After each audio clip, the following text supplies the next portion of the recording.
ఈరోజు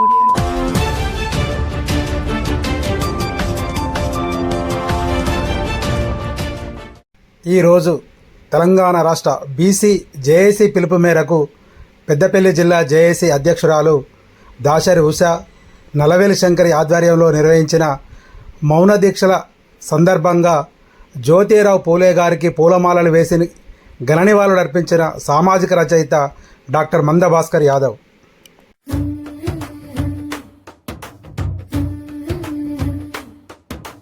జయ హో జై జై అంటూ, జయ హో పూలే జై అంటూ, జయ హో జయ హే అంటూ, జయ హో అంబేద్కర్ అంటూ, ఎస్సీ ఎస్టీ బీసీలంతా ఏకమై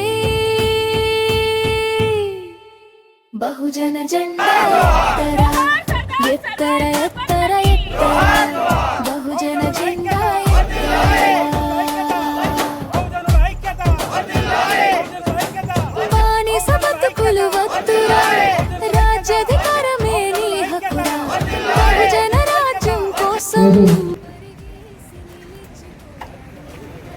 బీసీ సంఘాల ఐక్య వేదిక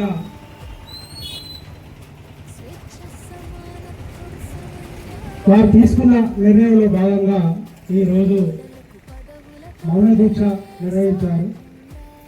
ఈ దీక్షకు మరి నన్ను ఆహ్వానించినందుకు బీసీ జేఏసీ జిల్లా చైర్మన్ ఉషక్క గారికి, మరియు వర్కింగ్ ప్రెసిడెంట్ నల్లవేలి శంకరన్న గారికి, మరి రాష్ట్ర విభాగం అక్క స్వప్నక్క గారికి, మరియు దీనికి పట్టణ ప్రముఖులు మరి రాజగోపాల్ గారు, సర్వకాలన్న, మరి కమ్యూనిస్ట్ బంధువులు తాండ సదన్న, మరి ఇంకా ఈరోజు పెద్దపల్లి జిల్లా నుంచి బాధ్యతలు తీసుకున్న మన సరేంద్ర కొండరాన్న, మన ఇంకా తదితరులు వారందరికీ ధన్యవాదాలు, శుభాకాంక్షలు తెలియజేస్తూ,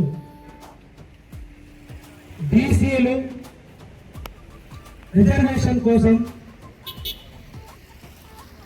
యాచించే స్థితి నుంచి శాసించే స్థితికి ఎదగాలంటే మనం చేయవలసిన కార్యక్రమాలు, మనం తీసుకోవలసిన నిర్ణయాలు మరి ఐక్యతతో తీసుకోవాలి. మరి బీసీలకు రాజ్యాధికారం కావాలంటే అందరూ ఏకం కావాలి. బీసీల రిజర్వేషన్ సాధించాలంటే మన ఐక్యత చాటాలి. మరి రాష్ట్రం లోపల కూడా మరి మల్లన్న సంఘం కావచ్చు, ఇంకా జేఏసీ లోపల చేరని సంఘాలు కూడా మరి మన హక్కులను సాధించడానికి ప్రతి ఒక్కరూ దేశజాలు లేకుండా కేవలం బీసీల బహుజనుల ప్రయోజనాల కోసం మాత్రమే ఆలోచించి మరి సంఘాన్ని బలపరిచినప్పుడే మనం ఫలాలు పొందగలుగుతాం. మరి వ్యక్తుల కంటే ఆశయం గొప్పది. ఆ ఆశయం నెరవేర్చాలంటే ఆలోచన కావాలి. ఆ ఆలోచన ఆచరణ సాధ్యమైనప్పుడే మన హక్కులను సాధించుకోగలుగుతాం.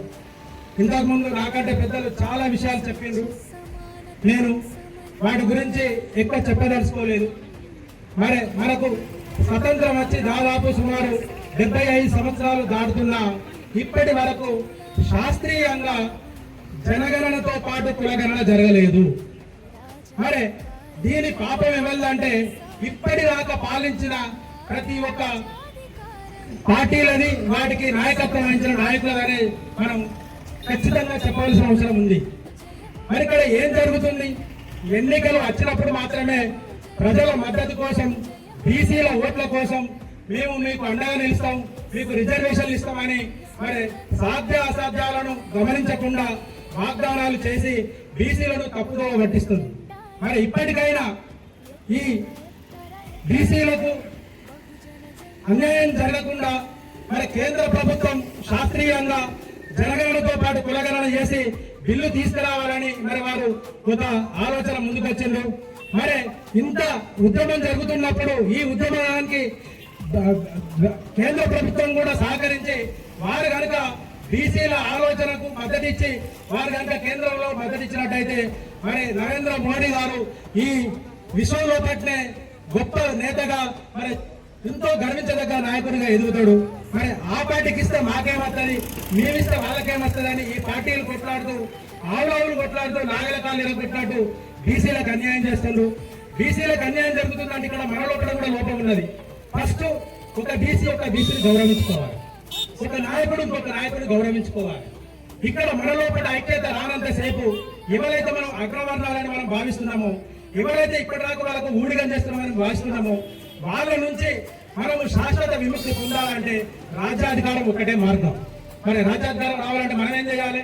మన లోపల ఈగోలు లేకుండా, స్వార్థం లేకుండా ప్రతి ఒక్కరూ ఐక్యతతోటి మన సైక్యత చాటి బీసీల దగ్గరికి ఇంటికొచ్చి మనకు టికెట్లు ఇచ్చే స్థాయికి మనం ఎదగాలని, మనం ఆ స్థాయి దాకా మన ఐక్యతను చాటాలి. ఎందుకంటే